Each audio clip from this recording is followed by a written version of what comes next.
Welcome viewers, welcome to our Glory Globe TV. A young lawyer is taking Pakistan's government to court over period tax. She hopes the case will break sexual health taboos.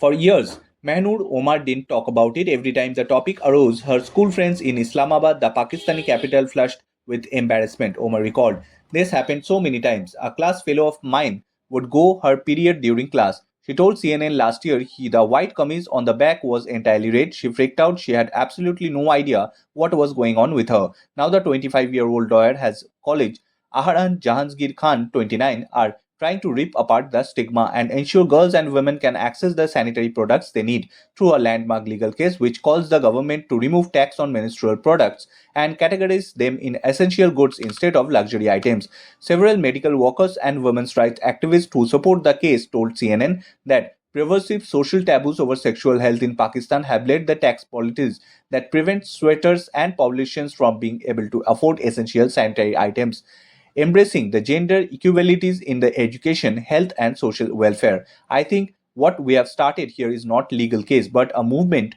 to now bring period poverty to forefront, said Omar. Omar, the petitioner in the case, and Khan, who is representing her, said they hope to replicate the success of similar efforts elsewhere, which have led to governors either reducing taxes or period products or slashing them altogether, including Nepal and India. The regional ripple of legislative change emboldened them, Khan told CNN, adding, "In the global south, people of governments and talking about this, we should be the ones talking charge." CNN has reached out Pakistan's health ministry for comment on the case. Bursha Manhoor, the reproductive right activist, counts herself among the small proportion of women and girls in Pakistan, about 12%, according to the UN's Children Agency, UNICEF, who use commercial sanitary products rather than homemade alternatives. Even so, menstrual products were luxury for her family at home, she said, adding that she often lined her pads with cotton or used cleaning rags to try to make them last for hours longer than medically advised. Periods were very traumatic during my whole childhood, the 22-year-old from Attock, a small town in Punjab province, northern Pakistan, told CNN she started menstruating at the age of 10, a very isolating chapter of her life, she said. Lawyers say that by applying tax to sanitary items, the Pakistani government has systematically neglected women's and girls' right to health and education, impeding their ability to fully participate in public life, and violated Article 25 of the Constitution, which prohibits discrimination on basis of sex. Under the Sales Tax Act of 1990, an 18% sales tax was imposed on locally made sanitary pads and 25% custom tax on imposed on menstrual items. According to the legal petition published by Omar and Khan in October, the additional charges coupled with other local taxes means women Pakistan faces 40% surcharge on period products, according to UNICEF, pricing out of the most vulnerable.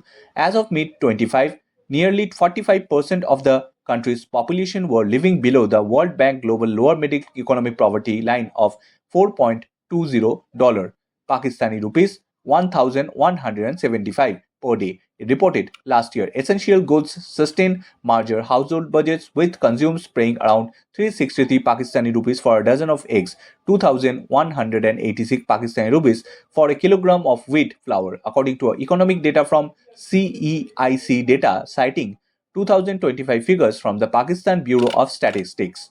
Those who try to deliver sexual health education are orchestrated and discouraged, said doctor told by CNN. The knowledge gap exists across income and education level, said Hassan, helping misinformation and prophylaxis. A lack of access to toilets, running water, or menstrual item in public spaces forces many girls and women to exclude themselves from public life. 1 in 5 girls in Pakistan miss school due to their menstrual cycle, UNICEF said in a 2024 report, leading to the loss of last year's World Education. Bureau Report, Glory Globe TV.